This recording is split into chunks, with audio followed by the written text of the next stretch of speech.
de temps en temps intervient pour donner des éclaircissements sur deux dossiers de la République ou des dossiers à l'international. Le président de la République intervient à la 15e position. Il était prévu depuis ce matin, selon les informations que nous avions. Il interviendrait à la 17e position, mais il s'est avéré que deux autres chefs d'État se sont donc absentés ou ne prendront pas la parole. Et le président sera donc 15e sur la lignée de ceux qui prennent parole cet avant-midi. Je parle de l'avant-midi parce qu'aux États-Unis, il n'est pas encore, à mon sens, midi, ou il est autour du midi, j'imagine, où le président de la République va prendre la parole. Ce n'est pas la première fois qu'il prend parole d'entrée des jeux. Le président était déjà à l'Assemblée générale des Nations Unies l'année dernière. Est-ce que nous pouvons avoir un petit rafraîchissement de mémoire sur des sujets qu'il a abordés l'année dernière? Merci Edi Tchala.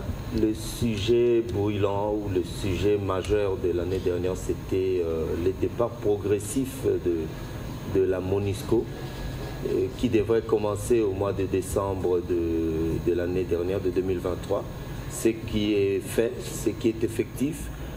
Pour les gens qui suivent très bien l'actualité de la République démocratique du Congo, au niveau du Sud Kivu, de la province du Sud Kivu, il n'y a plus de...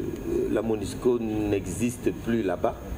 Comme vous le savez, il y a encore de fortes tensions et beaucoup de mouvements de population au Nord Kivu. C'est comme ça que la MONUSCO est encore là, mais le départ progressif... Le départ est effectif, progressif, comme le président le disait. Bienvenue Bakoumania. Est-ce que vous pensez que le président de la République a des dossiers brûlants qui ne vont pas manquer au cours de cette allocution? Rien à faire. Le dossier de l'Est, où il y a un drame qui se déroule avec 6 millions de déplacés autour de Goma et des autres agglomérations. Je pense que ce sujet va figurer en bonne place lors de l'intervention du chef de l'État. J'ai également appris que le président de la République abordera aussi la question de la représentativité de l'Afrique au niveau du Conseil de sécurité, où les États-Unis ont plaidé pour que l'Afrique puisse avoir 2 sièges permanents. Et la République démocratique du Congo, comme puissance continentale, a la prétention également d'être présent dans les conseils de sécurité. Je pense que, de mon point de vue, le président de la République abordera ces 2 questions absolument. Mais il y a aussi les questions de l'environnement. La République démocratique du Congo se présentant comme le pays solution, parce que nous le sommes, maintenant que le Brésil a pratiquement cramé tout ce qu'il avait comme potentiel dans la protection de l'environnement. Aujourd'hui, c'est la République démocratique du Congo qui est restée au devant de la scène, qui reste la solution contre les changements, dans la lutte contre les changements climatiques. Et je pense que ce sont des arguments que le président de la République va présenter absolument devant l'Assemblée générale des Nations Unies. Bon, de mon point de vue, la condamnation du Rwanda également, ça sera à l'ordre du jour. Le président de la République n'a jamais eu peur de pointer du doigt le président Kagame, qui est la cause principale, avec son régime, la cause principale de l'instabilité dans l'Est de la République démocratique du Congo. Ce serait une occasion, une fois de plus, de marteler, de taper fort pour que la communauté internationale puisse écouter. En tout cas, je pense que ces 4 points vont figurer absolument dans l'adresse du chef de l'État à l'Assemblée générale des Nations Unies ce midi à New York. Merci, bienvenue Bakoumania, on reviendra à vous. Mesdames Mouyal, est-ce que la République démocratique du Congo est audible à l'international depuis 6 ans? Oui, des efforts de plus en plus. Mais en quelques minutes, parce qu'il semble que le président va dans quelques instants prendre la parole. Oui, justement, c'est le contexte. Depuis pratiquement 6 ans, le contexte ça a changé, ce qui permet au président de la République de parler, d'insister. Parce qu'on est dans un contexte où déjà l'existence de plusieurs médias, des réseaux sociaux, ça constitue un obstacle à une communication organisée. Alors que le sommet, l'Assemblée générale, c'est une belle opportunité pour les chefs d'État et pour C'est le haut lieu de la diplomatie. Donc c'est le lieu où il faut dire les choses et insister.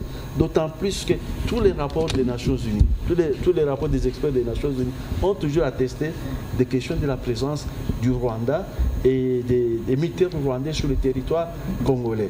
Ces rapports existent, même si au niveau de l'hypocrisie internationale, on n'ose pas discuter ou distribuer ces rapports. Et donc c'est une opportunité que le plus haut représentant de la République puisse prendre la parole, dire à sa place, parce que si lui ne le dit pas, qui mieux que lui parlerait de la souffrance des Congolais, qui mieux que lui réclamerait la position de la République démocratique du Congo. Et donc voilà, cette opportunité de la diplomatie à l'international, c'est vraiment un grand moment pour lui, un grand moment pour dire ce que pensent les Congolais face au silence, parce qu'évidemment, n'oubliez pas qu'il y a à l'international, il y a les médias, les multinationales qui financent ou qui contrôlent un certain nombre de médias. Dès lors que ceux qui exploitent d'une manière ou d'une autre les minéraux sur le territoire congolais, de la manière que l'on sait, ces mêmes entreprises ont un contrôle sur les médias. Et dès lors que ces entreprises contrôlent les médias, donc on parlera de la République démocratique du Congo, de la misère des Congolais. D'une certaine manière, on peut en parler aujourd'hui. Parfois, lorsqu'on parle de souffrance, on y ajoute un autre fait pour banaliser ou pour minimiser ce qui arrive. Mais pour l'instant, dès lors que les médias sont vraiment tournés vers New York, donc c'est une belle opportunité pour le président de la République de saisir cette occasion. Tous les médias du monde sont focalisés vers New York et donc il faut parler pour être entendu, évidemment pour porter très haut le message. En ce moment, c'est la Roumanie qui est en train de parler. Après la Roumanie, certainement que le président de la République, Félix Antoine Tshisekedi, va prendre la parole. Mais en suivant les interventions des uns et des autres, le président angolais pense qu'il y a un accord à atteindre entre la République démocratique du Congo et le Rwanda. Il lui pense qu'on est presque au bout du tunnel. En tout cas, c'est ce qu'il dit dans ses interventions. Guillaume Modimola, vous qui suivez l'actualité du président de la République de près, qui communiquait même sur ce que le président de la République fait, est-ce que vous pensez que les interlocuteurs du président sont ceux... Est-ce que vous pensez que les interlocuteurs du président, ceux qui vont l'écouter aujourd'hui ou ceux qui l'ont entendu, parce que certainement le président a eu des échanges avec ses homologues, avec des... en prélude de cette Assemblée générale, est-ce que vous pensez que le président s'est fait entendre? Est-ce que la République démocratique du Congo tire profit de ces différents échanges que le président a avec ses interlocuteurs, quels qu'ils soient, d'où qu'ils viennent? Effectivement, parce que c'est le haut lieu de la diplomatie, comme a dit Mbouyal Mangal. C'est le plus grand rendez-vous. Nous sommes là où nous appelons au concert des nations. C'est comme cela que le président de la République fera entendre une fois encore sa voix du haut de la tribune des Nations Unies à cette 79e session de l'Assemblée générale. Et hier déjà, dans la matinée, il a eu à croiser, à échanger avec le secrétaire général des Nations Unies, qui a plaidé encore une fois pour l'Afrique, pour les crises en Afrique. On ne peut pas évoluer avec, comme vous le savez, cette politique de 2 poids 2 mesures. Il y a des nations qui sont aussi agressées que la nôtre, mais qui n'ont pas le même traitement. C'est comme cela qu'on doit encore une fois plaider pour, n'est-ce pas, faire partie du Conseil de sécurité, de membres permanents du Conseil de sécurité, avec droit de veto. C'est vrai que le principe est d'abord que l'on y accède sans droit de veto, mais nous voulons avoir le droit de veto, et heureusement pour la République démocratique du Congo, nous allons aussi être candidats au Conseil des droits de l'homme. Au Conseil des droits de l'homme. Oui, nous allons y revenir. En ce moment, nous allons prendre le président de la Roumanie qui est en train de prononcer son discours avant, bien sûr, celui du président de la République, Félix Antoine Tshisekedi. De la femme. Mesdames et messieurs, il n'y a pas d'alternative viable aux Nations Unies et aux principes sur lesquels cette organisation a été fondée, lesquels sont tout autant et même d'autant plus pertinents aujourd'hui. Nous devons continuer à réformer les Nations Unies pour que celles-ci puissent être en mesure de répondre aux défis actuels et émergents. Il nous faut une organisation plus efficace, plus représentative, où la confiance peut être encouragée. La Roumanie plaide pour un élargissement du Conseil de sécurité où la transparence et la redevabilité deviennent la norme plutôt que l'exception. Une organisation plus accessible pour le public et où la jeunesse peut avoir voix au chapitre pour les questions qui la concernent, où la société civile, les parties prenantes peuvent être entendues. C'est pourquoi ce pacte de l'avenir était plus que nécessaire. Il nous donne une nouvelle perspective pour les générations à venir. Enfin, les Nations Unies continuent à aspirer à un monde meilleur, un monde animé de paix et de tolérance pour les personnes qui ne cesseront de se battre pour cela. Un monde où la souveraineté, l'intégrité territoriale, le droit international et les droits humains sont respectés, où chaque pays peut choisir la voie qu'il souhaite emprunter dans la dignité et sans être victime d'agression, où chaque citoyen peut être libre et vivre dans la sécurité. Voilà l'appel à l'action que nous lançons. Je vous remercie. Au nom de l'Assemblée générale, je tiens à remercier le président de la Roumanie de l'allocution qu'il vient de prononcer. L'Assemblée va entendre une allocution de son Excellence Félix Antoine Tshisekedi Tshilombo, président de la République démocratique du Congo. Je prie le protocole de bien vouloir accompagner son Excellence et je l'invite à prononcer son allocution.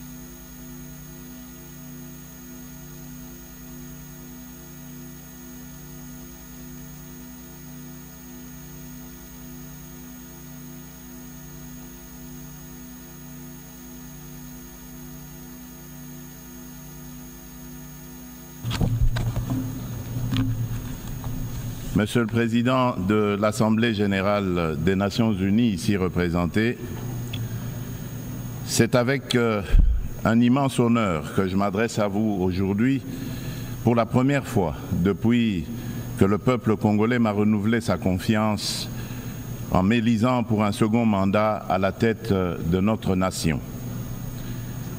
Ayant eu l'occasion de prendre la parole devant vous par le passé, je suis particulièrement ému de pouvoir le faire à nouveau en ce moment significatif pour notre pays. Je tiens à féliciter M. Philémon Yang pour son élection à la présidence de cette 79e session, de même que je rends hommage à vos prédécesseurs pour leur engagement constant au service de cette institution. Le thème de cette session, ne laisser personne de côté, agir ensemble pour faire progresser la paix, le développement durable et la dignité humaine pour les générations futures, résonne particulièrement avec nos aspirations en République démocratique du Congo. Monsieur le Président, Monsieur le Secrétaire général des Nations Unies, Mesdames et Messieurs les chefs d'État et de gouvernement, Mesdames et Messieurs les chefs de délégation, Le multilatéralisme et le respect d'un système mondial basé sur des règles ont été des piliers essentiels pour soutenir la paix, la sécurité, la santé, la prospérité à travers le monde depuis près de 80 ans. Les Nations Unies incarnent ces valeurs fondamentales et demeurent un acteur incontournable face aux défis majeurs que l'humanité doit surmonter, qu'il s'agisse de garantir la sécurité, de maîtriser le changement climatique ou de lutter contre la pauvreté. Cette réalité nécessite une coopération multilatérale renforcée. Cependant, le noble idéal des rédacteurs de la Charte des Nations Unies, celui de servir d'instrument par lequel tous les pays régulent leur comportement, semble s'effacer. Le socle de la sécurité collective qu'elle a établi vacille. Nous avons la responsabilité de conjuguer nos efforts et de réaffirmer notre engagement envers le multilatéralisme, qui est la clé de solutions véritablement transformatrices face aux défis qui rongent notre monde. Comme l'a si bien exprimé Dag Hammarskjöld, ancien secrétaire général de l'ONU, dont le sacrifice en faveur de la paix en République démocratique du Congo nous rappelle la gravité de notre mission, je cite, « Le but de l'ONU n'est pas d'emmener l'humanité au paradis, mais de le protéger de l'enfer. » Fin de citation. En cette période critique du multilatéralisme, le multilatéralisme revêt une importance cruciale. Il permet de répondre aux menaces communes, de protéger notre planète et de renforcer la société civile ainsi que les droits humains. En effet, nous ne pouvons ignorer la montée alarmante de discours belliqueux et le rétablissement indécent de pratiques d'agressions armées et de pillage des ressources naturelles affectant tous les continents.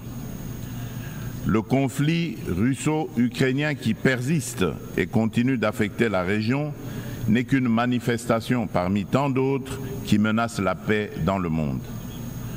Le Yémen, le Soudan, la Syrie ou encore le terrible drame qui se passe dans la bande de Gaza entrent dans le lot pour lequel le multilatéralisme jouerait pleinement son rôle. Il est impératif d'agir ensemble pour progresser vers la paix, le développement durable et la dignité humaine, garantissant ainsi un avenir meilleur pour les générations futures. Ne laissons personne sur le chemin. Tel est le message clair et pertinent qui inspire la thématique sélectionnée pour orienter les travaux de la 79e session de cette illustre Assemblée. Monsieur le Président, le Pacte pour l'avenir et ses annexes, le Pacte numérique mondial et la Déclaration sur les générations futures, que nous avons adopté lors du récent sommet de l'avenir, soulignent l'importance d'une collaboration active pour atteindre une vision commune d'un avenir pacifique et prospère. Ces documents représentent un engagement essentiel pour mettre fin aux conflits, lutter contre l'extrême pauvreté et la faim et aborder des défis tels que les déplacements de population, l'immigration clandestine, l'insécurité alimentaire, les pandémies et les risques des nouvelles technologies. Parallèlement, le pacte mondial numérique se positionne comme un pilier essentiel dans notre quête d'un avenir prospère au cœur de la 4e révolution industrielle où les technologies numériques sont devenues incontournables. Cette transformation numérique représente une occasion sans précédent d'atteindre les objectifs de développement durable d'ici 2030, notamment pour les pays les moins avancés. Elle vise à réduire la fracture numérique, et à intégrer les populations non connectées dans des services digitaux à fort impact social.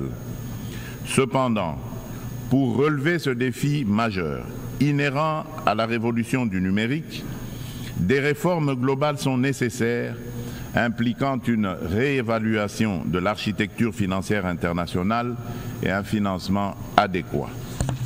C'est pourquoi la République démocratique du Congo aspire à attirer des investissements pour développer la connectivité en Afrique et appeler à la coopération des partenaires multilatéraux et des opérateurs de télécommunications, avec à la clé un transfert de connaissances. En effet, l'accompagnement au processus de maillage du pays est une solution prometteuse pour relier le sud et le nord du continent, ainsi que relier l'océan Indien à l'océan Atlantique. Cela comprend la formation de partenariats viables autour du projet hydroélectrique du Grand Inga, qui vise à répondre à la demande énergétique croissante de notre continent, exacerbée par la prolifération des objets connectés. De plus, il est essentiel de renforcer la traçabilité des minerais stratégiques, indispensables aux équipements technologiques, afin d'assurer une exploitation responsable et durable de nos ressources. Par ailleurs, la pleine participation et l'engagement des jeunes, tant des filles que des garçons, sont également primordiaux pour bâtir une société durable et inclusive. Ce principe constitue le fondement de la Déclaration sur les générations futures, soulignant notre responsabilité envers les générations à venir et l'importance des décisions qui garantissent leur épanouissement. Pour l'Afrique, sa jeunesse représente un atout majeur pour sa prospérité future. Investir dans l'éducation, notamment dans les domaines STEM, sciences, technologies, ingénierie et mathématiques, et créer des environnements propices à l'innovation est crucial. Il est essentiel de remédier à la déconnexion entre une population jeune en forte croissance et le marché de l'emploi, en fournissant les compétences nécessaires à leur intégration. Monsieur le Président, la situation dans l'Est de la République démocratique du Congo est particulièrement préoccupante. La résurgence du groupe terroriste du M23, soutenu par le Rwanda, a provoqué une crise humanitaire sans précédent, avec près de 7 millions de déplacés internes. Cette agression constitue une violation majeure de notre souveraineté nationale. Nous appelons la communauté internationale à condamner fermement ces actes et à imposer des sanctions ciblées contre le Rwanda pour son rôle déstabilisateur et néfaste. Nous exigeons le retrait immédiat et inconditionnel des troupes rwandaises de notre territoire. Bien que les récentes initiatives diplomatiques telles que les pourparlers de Luanda soient encourageantes, elles ne doivent aucunement occulter l'urgence de cette action essentielle. La République démocratique du Congo s'engage activement à établir une paix durable dans l'Est du pays et à promouvoir le développement économique ainsi que le bien-être social des communautés meurtries par ce conflit armé. Elle ne ferme cependant pas la porte à toute opportunité qui l'amènera à cette paix tout en n'aliénant pas sa souveraineté, encore moins son intégrité territoriale.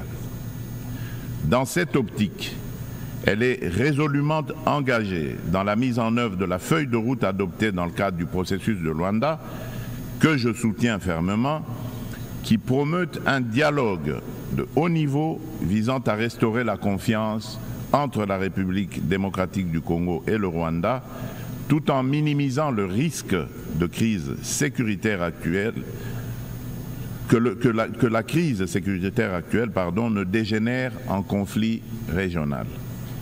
En outre, mon pays demeure ouvert à toute autre initiative de nos partenaires qui concourraient à l'atteinte de cet objectif noble de paix. La République démocratique du Congo réaffirme sa ferme volonté de garantir une paix durable. Sous mon impulsion, nous sommes résolus à poursuivre la mise en œuvre du programme de désarmement, démobilisation, relèvement communautaire et stabilisation, le PDDRCS en sigle, clé de notre stratégie nationale pour désarmer, démobiliser et réintégrer les combattants en leur offrant des perspectives économiques viables et durables, tout en stabilisant les zones touchées par les conflits.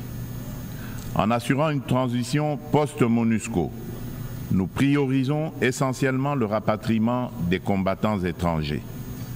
Le PDDRCS est un levier crucial pour la paix en République démocratique du Congo et j'invite nos partenaires et amis à le soutenir.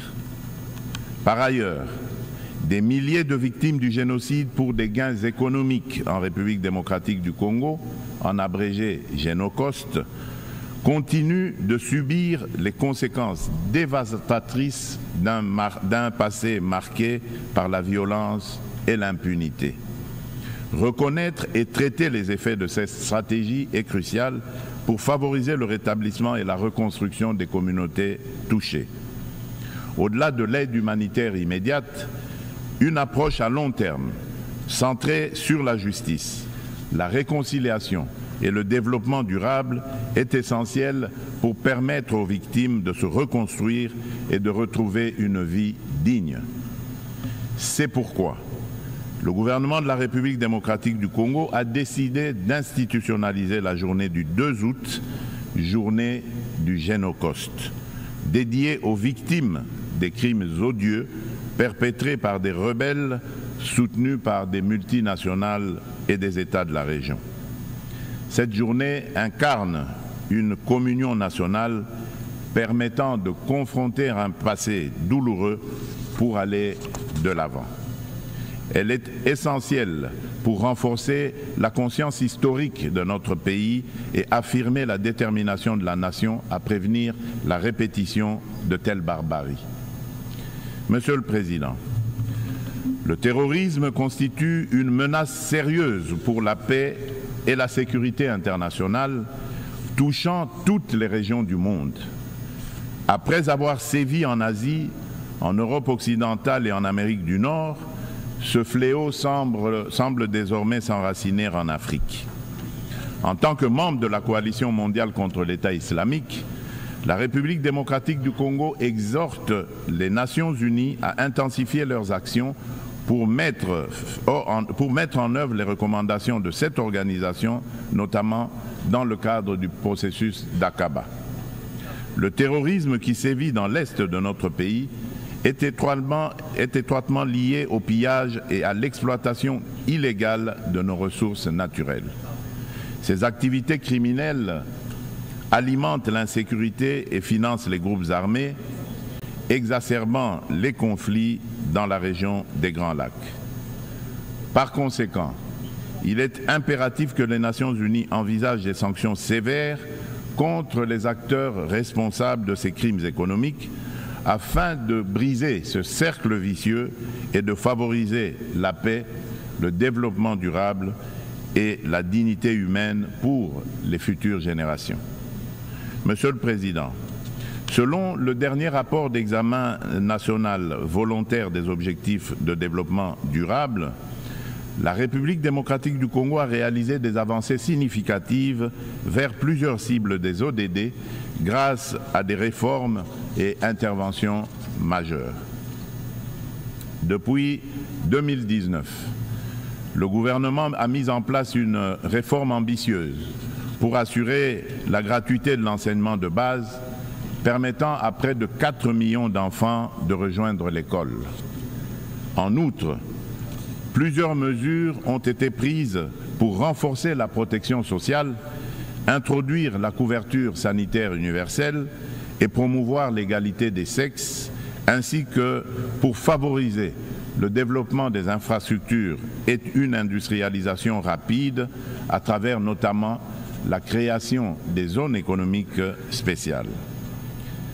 Malgré ces progrès, le rapport mondial sur les objectifs de développement durable souligne qu'au rythme actuel, la République démocratique du Congo ne pourra pas atteindre les ODD d'ici 2030 en raison des inégalités et de la vulnérabilité persistante exacerbée par des conflits armés. Face à ce défi, une feuille de route comprenant des actions, interventions et réformes spécifiques a été élaborée afin d'accélérer les progrès et de répondre aux enjeux de l'agenda 2030 avec déjà certaines mesures mises en œuvre pour que la République démocratique du Congo soit en adéquation avec les ODD en 2030. Pour cela, la République démocratique du Congo nécessite des investissements annuels de 32 milliards de dollars. Il est donc indispensable de renforcer les partenariats pour des investissements durables et de promouvoir la paix afin de permettre un développement socio-économique stable. Au registre des réponses mondiales aux défis climatiques et la promotion des énergies renouvelables, la République démocratique du Congo, qui a déjà affirmé son engagement en faveur d'une action climatique ambitieuse, souligne l'importance cruciale d'un soutien financier et technique accru afin de renforcer ses efforts pour atteindre les objectifs de l'accord de Paris. Riche en biodiversité et en ressources naturelles, la République démocratique du Congo se positionne comme un acteur clé dans la lutte contre le changement climatique. Les initiatives engagées pour réduire les émissions de gaz à effet de serre se concentrent sur 4 secteurs stratégiques: l'agriculture, la foresterie, l'énergie et la gestion des déchets. Des réformes structurelles sont actuellement mises en place pour inverser la déforestation et améliorer l'accès à une énergie propre, témoignant ainsi de l'engagement déterminé du gouvernement en faveur de la préservation des ressources naturelles et de la transition écologique. Concernant la valorisation des forêts tropicales, un tournant majeur a été franchi à Bali en novembre 2022, en Indonésie, avec l'adoption de la déclaration conjointe sur la coopération autour de la forêt tropicale et l'action climatique signée par le Brésil, l'Indonésie et la République démocratique du Congo. Cette avancée témoigne d'une volonté politique collective d'utiliser les forêts comme levier pour un développement durable. L'Alliance trilatérale pour la coopération sur les forêts tropicales, créée à cette occasion, constituera un cadre pour relever les défis liés à la biodiversité et proposera des solutions pour les marchés de crédit carbone, tout en veillant au respect des droits des peuples autochtones. Par ailleurs, dans le cadre des enjeux liés à l'environnement et au réchauffement climatique, il est essentiel de souligner la tenue du 2e sommet des 3 grands bassins forestiers tropicaux du monde, à savoir l'Amazonie, le Congo et le Bornéo-Mékong, qui s'est tenu du 26 au 28 octobre 2023 à Brazzaville, en République du Congo. Cette initiative africaine, portée par le président Denis Sassou Nguesso, vise à mettre en œuvre, dans le cadre de la décennie des Nations Unies pour la restauration des écosystèmes, la première coalition mondiale dédiée à la restauration de 350 millions d'hectares d'écosystèmes terrestres et aquatiques. Ces forêts constituent un rempart indispensable contre le changement climatique. Face à des problèmes clairement identifiés et à des solutions à portée de main, il est crucial d'agir de manière concrète. Les bassins amazoniens, congolais et de Bornéo-Mékong abritent plus de 80% des forêts tropicales et jouent un rôle crucial dans la lutte contre le changement climatique, tout en fournissant des services écosystémiques vitaux. Il est donc impératif que l'amélioration des conditions socio-économiques des communautés locales qui jouent un rôle clé dans la préservation de ces forêts soit placée au centre des priorités de la gouvernance mondiale. Pour sa part, la République démocratique du Congo met en place des instruments juridiques et des dispositifs institutionnels visant à renforcer sa position sur le marché mondial du carbone, tout en restant ouverte à des partenariats en conformité avec l'accord de Paris et ses lois internes. La prise de conscience croissante des défis liés à l'instabilité climatique et à l'épuisement des ressources naturelles, souvent à l'origine de conflits armés, souligne l'urgence d'agir sur ces problématiques. Il est donc primordial de reconnaître le lien entre changement climatique, dégradation environnementale et sécurité afin de favoriser des actions proactives qui atténuent ces risques par le biais de pratiques durables. À cet égard, nous appelons le Conseil de sécurité à établir des mécanismes internationaux intégrant les questions de sécurité climatique dans leurs discussions. Monsieur le Président, face à un défi énergétique majeur, le monde fait face à un défi énergétique majeur. Les systèmes basés sur les combustibles fossiles sont responsables d'importantes émissions de gaz à effet de serre, exacerbant le changement climatique. Sans efforts concertés pour promouvoir les énergies renouvelables, nous risquerions de faire face à davantage de crises telles que des conditions météorologiques extrêmes et des conflits liés aux ressources naturelles comme nous l'observons déjà. La République démocratique du Congo dispose de ressources abondantes, y compris des minéraux essentiels tels que le cobalt, le lithium, le nickel et le graphite, pour ne citer que ceux-là, qui peuvent faciliter une transition énergétique durable. Nous appelons à la coopération internationale pour développer les technologies et infrastructures nécessaires. Notre vision est de transformer l'exploitation de nos ressources en levier pour un développement durable et inclusif, tout en améliorant l'éducation, la santé et les infrastructures. L'inclusion sociale est au centre de notre stratégie, garantissant une répartition équitable des bénéfices du progrès. En nous investissant dans la lutte contre le changement climatique et en contribuant aux objectifs de développement durable, la République démocratique du Congo est prête à jouer un rôle clé dans la transformation des systèmes énergétiques mondiaux. Ensemble, nous pouvons bâtir un avenir où l'énergie est propre, durable et accessible à tous. Monsieur le Président, j'aimerais également aborder la question cruciale de la parité hommes-femmes. Bien que la participation égale des femmes et des hommes à la vie politique soit internationalement reconnue, il subsiste dans la pratique un fossé entre l'égalité juridique et la réalité dans l'exercice du pouvoir. Les préoccupations des femmes méritent d'être intégrées dans les décisions majeures qui touchent notre société. En République démocratique du Congo, nous sommes déterminés à changer les mentalités pour surmonter les barrières sociétales qui freinent l'épanouissement des femmes. Il est essentiel d'impliquer les hommes dans ce processus afin de transformer la dynamique sociale et de valoriser leur rôle dans le succès des femmes. Au niveau national, la Constitution congolaise consacre la parité. Aussi, le gouvernement a mis en place une stratégie de lutte contre les violences basées sur le genre, axée sur la prévention, la protection et la réparation des victimes.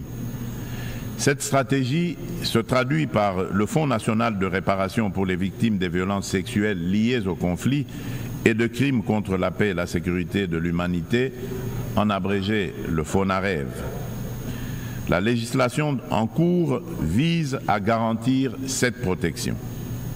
Il convient de souligner les progrès significatifs réalisés en matière de participation des femmes à la prise de décision, avec la nomination pour la première fois dans notre histoire d'une femme comme première ministre et chef du gouvernement.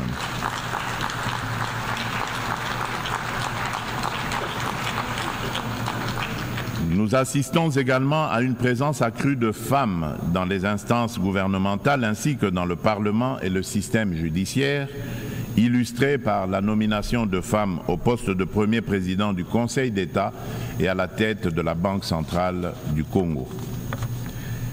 Monsieur le Président de l'Assemblée générale des Nations unies, Monsieur le Secrétaire général des Nations unies, Mesdames et Messieurs les chefs d'État et de gouvernement, Mesdames et Messieurs les chefs de délégation, Monsieur le Président, dans cet élan de progrès, il est impératif que la communauté internationale, sous l'égide des Nations unies, continue d'accompagner ces dynamiques en se réinventant face aux défis du monde actuel.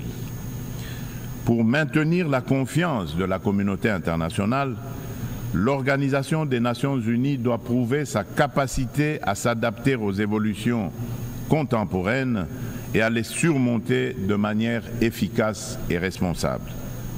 Il est impératif de redynamiser le multilatéralisme par des réformes ciblées de la Charte des Nations unies touchant des questions clés telles que le Conseil de sécurité, le droit de veto, le chapitre 7 et le recours à la force.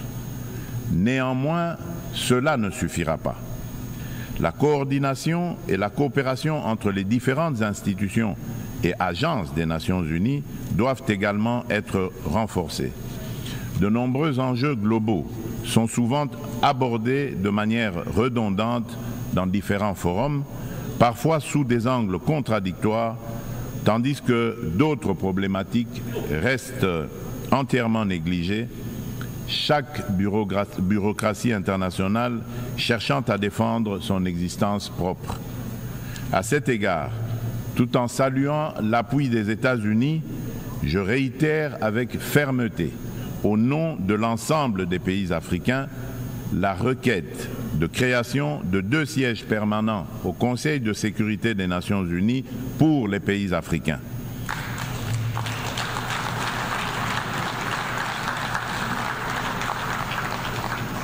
En tant que principal décideur au sein de l'ONU, cet organe doit intégrer des représentants africains parmi ses membres permanents avec toutes les prérogatives leur reconnues, notamment le droit de veto pour garantir une juste représentation géographique.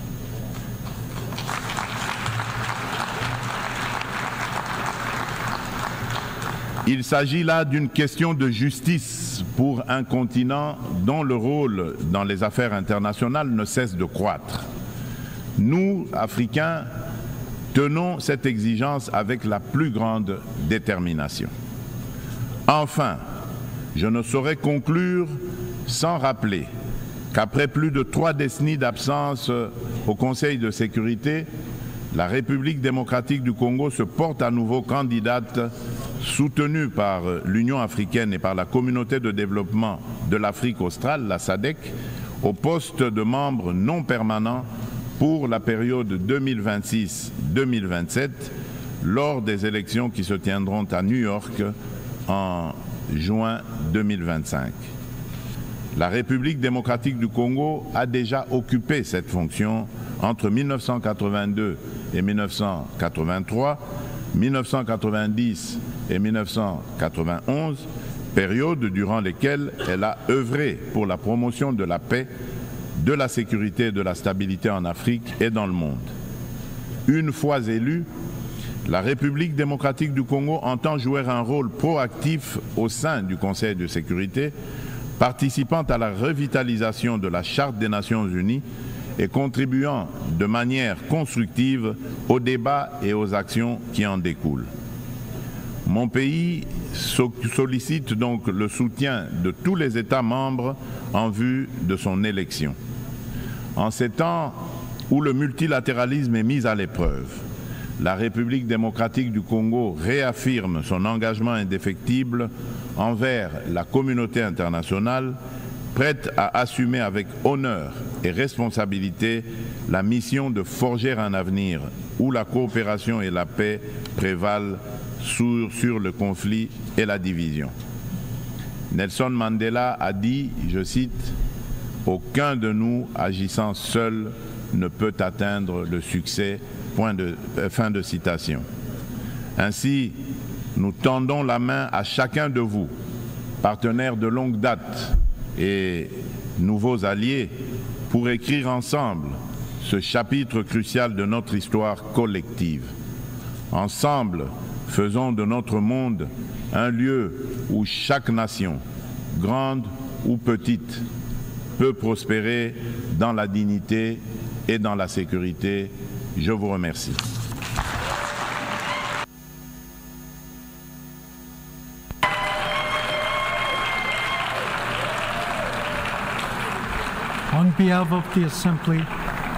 Au nom de l'Assemblée générale, je tiens à remercier le président de la République démocratique du Congo de l'allocution qu'il vient de prononcer.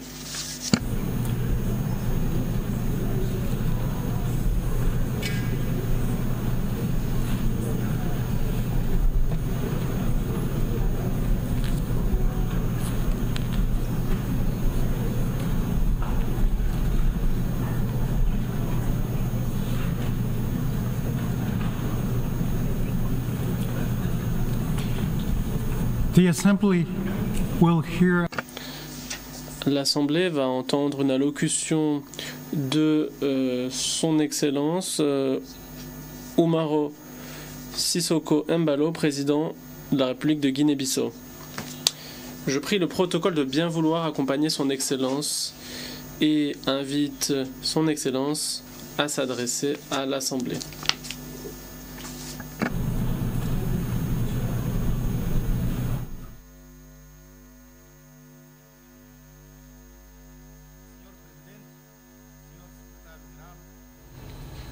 Nous venons de suivre ce grand oral du président de la République, Félix-Antoine Tshisekedi, qui a abordé plusieurs sujets. Nous allons tenter, dans la mesure du possible, de parler de quelques-uns de ces sujets. Nous n'avons pas la prétention de les épuiser tous, en tout cas pour cet instant. Mais en tout cas, nous allons essayer, dans la mesure du possible, comme je l'ai dit, de parler de tous ces grands sujets. Je voudrais que nous commencions par la fin du président de la République. Il a parlé de la prochaine candidature de la République démocratique du Congo au Conseil de sécurité comme membre non permanent. Ce sera en 2026, mais les élections auront lieu en 2025, en juin. C'est une candidature soutenue par l'Union africaine, le président l'a affirmé, mais aussi par la SADC. Est-ce que nous avons des chances? Je vais commencer par Guillaume Modimola, mais je vous rappelle que nous avons dans l'entretemps reçu sur ce plateau le professeur Kodjo Ndoukouma, qui était prévu, mais qui a eu quelques charges qui ont fait qu'il vienne un peu en retard, mais il est avec nous, il a suivi avec nous le discours du président, et c'est avec ces quatre intelligences que nous allons